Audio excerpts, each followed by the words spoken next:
ಬಂಗಾರೋ ಸಾಹುಕಾರ ಪ್ರೀತಿ. ನಮಸ್ಕಾರ ಎಲ್ಲ ದೊಡ್ಡ ಮಂದಿಗೆ, ನಾನ್ ನಿಮ್ಮ ಅಭಿಷೇಕ. ಇವತ್ ನಾನು ಅಚ್ಚು ನವೀನ ಸೇರಿ ಕೆಂಗಲ್ ಗುತ್ತಿ ಹೊಂಟೇವ್ರಿ. ಯಾಕೆ ಹೊಂಟೇವ್ ಅಂತ ಹೇಳ್ತೀನಿ ಅಂತ ಬರ್ರಿ ಹೋಗೋಣ.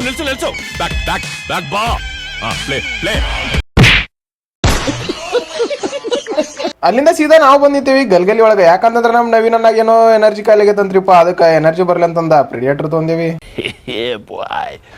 ಅಲ್ಲಿಂದ ಬೆಂಕಿ ಬಬಲಾದಿ ಅನ್ಕೋತ ನಾವ್ ಹೊಂಟಿವಿ ಬಬಲಾದಿ ಮುತ್ಯಾರ ದರ್ಶನ ಪಡ್ಯಾಕ. ನಮ್ ಡ್ರೈವರ್ ಇದ್ರೆ ಹೆವಿ ಕಟ್ ಹೊಡ್ಯಾಕತ್ ಬಿಟ್ಟಾನ್ರಿ.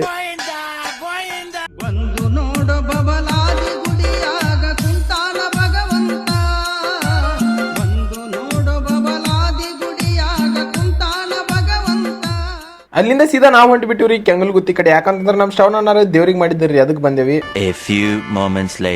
ಅಲ್ಲಿ ಸ್ವಲ್ಪ ಕೂತ ಮಸ್ತ್ ಪೈಕಿ ಊಟ ಹೊಡೆದ ಮತ್ ನಾವ್ ಹೊಂಟಿ ಬಿಟ್ಟೇವು ಬೆಳಿಗ್ಗೆ ಕಡೆ. ನಂದಿ ಫ್ಯಾಕ್ಟ್ರಿ ಮುಂದಿನ ಗಾರ್ಡನ್ ನೋಡಿ ನಮ್ ನಾವ್ಯಾ ಫೋಟೋ ಹೊಡ್ಕೋತೀನಿ ಅಂತಂದ ಗಾಡಿ ತರಬಿಸ್ಬಿಟ್ಟಾನ್ರಿ. ಫೋಟೋ ಹೊಡ್ಕೊಂಡ ಮತ್ ನಮ್ ಗಾಡಿ ಚಾಲು ಮಾಡಿದೇವ್ರಿ. ಇವತ್ತಿನ ಲಾಗ್ ಇಷ್ಟ ನಿಮ್ಗೆ ಏನಾದ್ರು ಇಷ್ಟ ಆಯ್ತಂದ್ರೆ ಲೈಕ್ ಶೇರ್ ಫಾಲೋ ಮಾಡ್ಕೊಂಡ್ಬಿಟ್ರಿ. ನಾ ಮತ್ ಸಿಗ್ತೀನಿ ಮುಂದಿನ ಲಾಗ್ ಒಳಗೆ.